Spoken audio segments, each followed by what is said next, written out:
বেলগ্রামের যুবক মোহাম্মদ সালাউদ্দিন শেখ বড়োয়ার তৃণমূল বিধায়ক জীবন কৃষ্ণ সাহার বিরুদ্ধে বড়োয়া থানায় আর্থিক প্রতারণার অভিযোগ দায়ের করেছেন। তার অভিযোগ 2022 সালে একটি বালির ঘাট পাইয়ে দেওয়ার প্রতিশ্রুতি দিয়ে বিধায়ক তার কাছ থেকে 1,20,000 টাকা নিয়েছিলেন, কিন্তু তারপরও কাজ সম্পন্ন না হয় এবং টাকা ফেরত না পেয়ে বাধ্য হয়ে থানায় অভিযোগ জানিয়েছেন তিনি। মোহাম্মদ সালাউদ্দিন জানান, ওই সময় বিধায়ক জেলে থাকায় প্রতিশ্রুতির কাজটি বাস্তবায়িত হয়নি।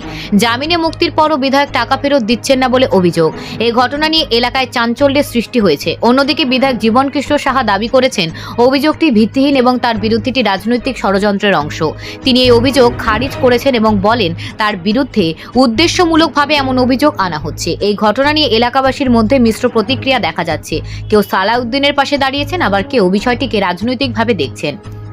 এখন দেখার বিষয় পুলিশি তদন্তে কি বেরিয়ে আসে। Bureau report, news prime Times.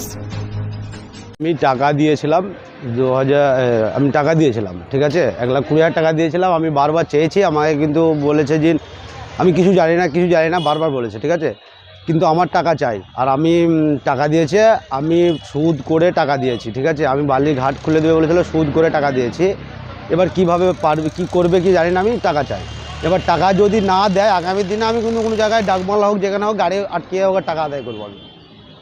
একজন এমএলএ এর আগেও তো এমএলএ চাকরি চুরির কেসে জেলে ছিল, তো আপনাকে যে এইভাবে টাকা নিল, তার বিনিময়ে কি কোনো কাজই করছে না? না, আমাকে কাজ করে দেওয়ার জন্যই তো টাকাটা নিয়েছিল, কিন্তু আমাকে কিছু কাজও করে দেয়নি, কিছু করেনি। আমাকে আবার ফোন করলে আমাকে বলেছেন যে আমি চিনি না বা আমি কিছু নিইনি, তাই বলে আমি বারবার ফোন করেছি, আমাকে কোনো রেসপন্স দেয়নি।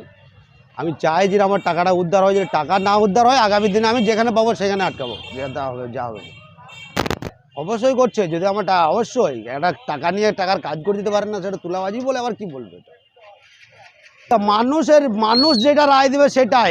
এমএলএ টেমএলএ কিছু নয়, তো সে চোর, সে ডাকাত, সে চুরি করলে দিন দুপুরে চুরি করছি, সে আবার কি এমএলএ হবে? এমএলএ কি হবে? এমএলএ করেছে সরকার, এমএলএ করেছে সে মানুষের উন্নয়ন করার জন্যে, মানুষের পাশে থাকার জন্যে।